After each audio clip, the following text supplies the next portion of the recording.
Assalamualaikum warahmatullahi wabarakatuh. Hai, kembali lagi bersama saya Nanda Nur Alfiah. Kali ini saya akan menjelaskan pelajaran Al-Quran Hadis dan strategi pembelajaran. Mari kita simak penjelasannya. Baik, ada yang tahu pengertian Al-Quran Hadis itu apa? Al-Quran Hadis merupakan kalam Allah yang bernilai mukjizat yang diturunkan kepada Nabi Muhammad SAW dengan perantara malaikat Jibril alaihissalam, yang di dalamnya berisi pedoman hidup bagi manusia dan ditulis di mushaf serta diriwayatkan dengan mutawatir membacanya termasuk ibadah. Al-Quran memiliki nama-nama lain yang menggambarkan bahwa Al-Quran merupakan mukjizat luar biasa dari Allah Subhanahu wa Ta'ala. Di antara nama-nama Al-Quran tersebut yaitu Quran, Kalam, Kitab, Nur, Syifa, Furqan, Zikra, Al-Bayan, dan Karim.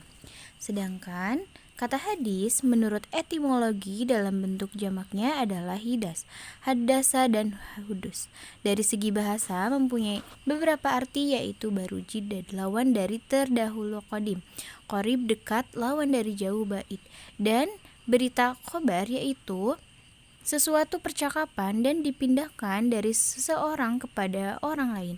Adapun pengertian hadis menurut para ahli adalah segala ucapan, perbuatan, tingkah laku Nabi Muhammad SAW. Serta hadis mempunyai posisi yang penting setelah Al-Quran.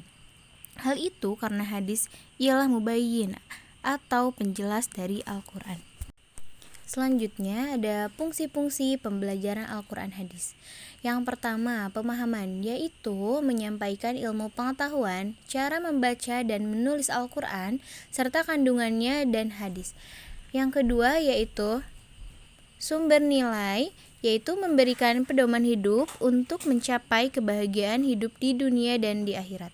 Yang ketiga, sumber motivasi, yaitu memberikan dorongan untuk meningkatkan kualitas hidup beragama, bermasyarakat, dan bernegara. Yang keempat, ada pengembangan, yaitu meningkatkan keimanan dan ketakwaan siswa dalam meyakini kebenaran ajaran agama Islam yang telah dilaksanakan dalam lingkungan keluarga maupun jenjang pendidikan sebelumnya.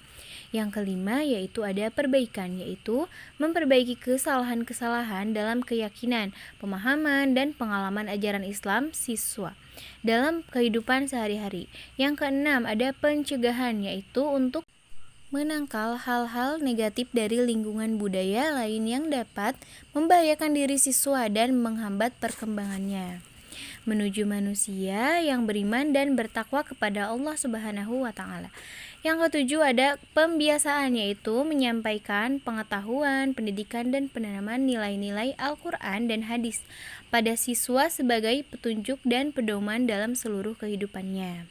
Selanjutnya ada pengertian strategi pembelajaran, yaitu rencana tindakan atau rangkaian kegiatan termasuk penggunaan metode dan pemanfaatan berbagai sumber daya dan pembelajaran.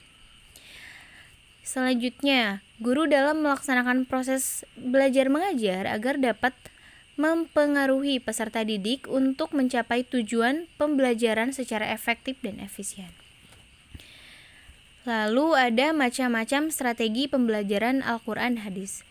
Adapun macam-macam strategi pembelajaran Al-Quran Hadis, diantaranya yaitu ada strategi pembelajaran langsung. Strategi pembelajaran langsung merupakan pembelajaran yang banyak diarahkan oleh guru. Strategi ini efektif untuk menentukan informasi atau membangun keterampilan tahap demi tahap. Pembelajaran langsung biasanya bersifat edukatif.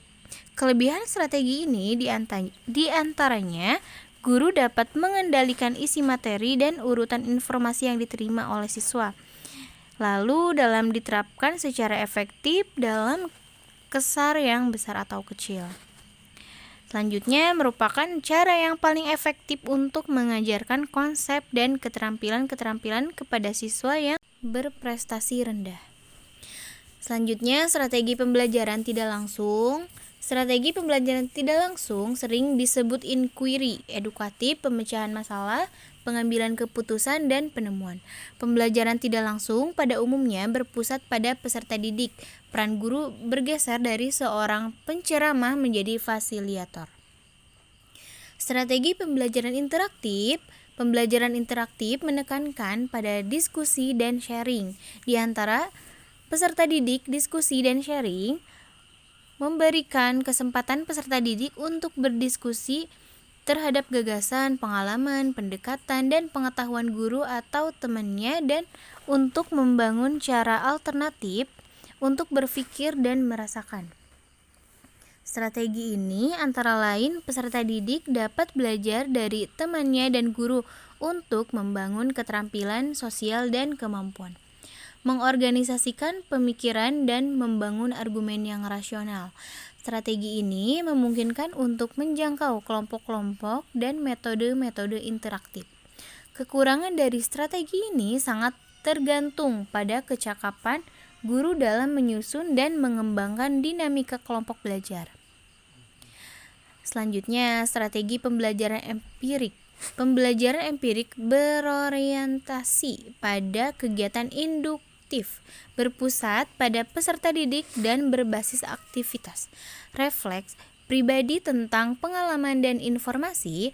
Perencanaan menuju penerapan pada konteks yang lain merupakan faktor kritis dalam pembelajaran empirik yang efektif. Kelebihan strategi pembelajaran empirik adalah yang pertama yaitu meningkatkan partisipasi peserta didik, yang kedua yaitu meningkatkan sifat kritis peserta didik, yang ketiga meningkatkan analisis peserta didik. Sementara itu, kekurangannya adalah penekanan hanya pada proses bukan pada hasil keamanan peserta didik, biaya yang mahal dan memerlukan waktu yang panjang. Yang terakhir yaitu strategi pembelajaran mandiri. Strategi pembelajaran mandiri merupakan strategi pembelajaran yang bertujuan untuk membangun inisiatif individu, kemandirian, dan peningkatan diri. Pembelajaran mandiri dimaksudkan untuk mengatasi kelemahan pembelajaran klasikal, terutama dengan maksud memberi kesempatan kepada anak untuk maju sesuai dengan kecepatan masing-masing. Kelebihan strategi pembelajaran mandiri diantaranya yaitu membantu peserta didik untuk mandiri dan bertanggung jawab. Yang kedua, menumbuhkan keterampilan belajar mandiri pada anak. Yang ketiga, memberi kesempatan pada anak untuk mempelajari kemampuan awal yang dibutuhkan. Yang keempat, yaitu menumbuhkan pengalaman belajar yang lain. Sedangkan kekurangan strategi pembelajaran mandiri yaitu yang pertama, sulit untuk mengontrol kelas. Yang kedua, membutuhkan waktu yang lama. Yang ketiga, perlu upaya dalam pengembangan atau memperoleh sumber belajar mandiri yang memadai. Yang keempat, yaitu dapat terlepas dari tujuan yang diterapkan oleh guru. Jadi, kesimpulan yang tadi kita bahas yaitu strategi pembelajaran Al-Quran Hadis merupakan cara-cara yang akan dipilih dan digunakan oleh seorang pengajar untuk menyampaikan materi pembelajaran Al-Quran Hadis sehingga akan memudahkan peserta didik mencapai tujuan pembelajaran. Adapun macam-macam strategi pembelajaran Al-Quran Hadis yaitu strategi pembelajaran langsung, strategi pembelajaran tidak langsung, strategi pembelajaran interaktif, strategi pembelajaran empirik, strategi pembelajaran mandiri.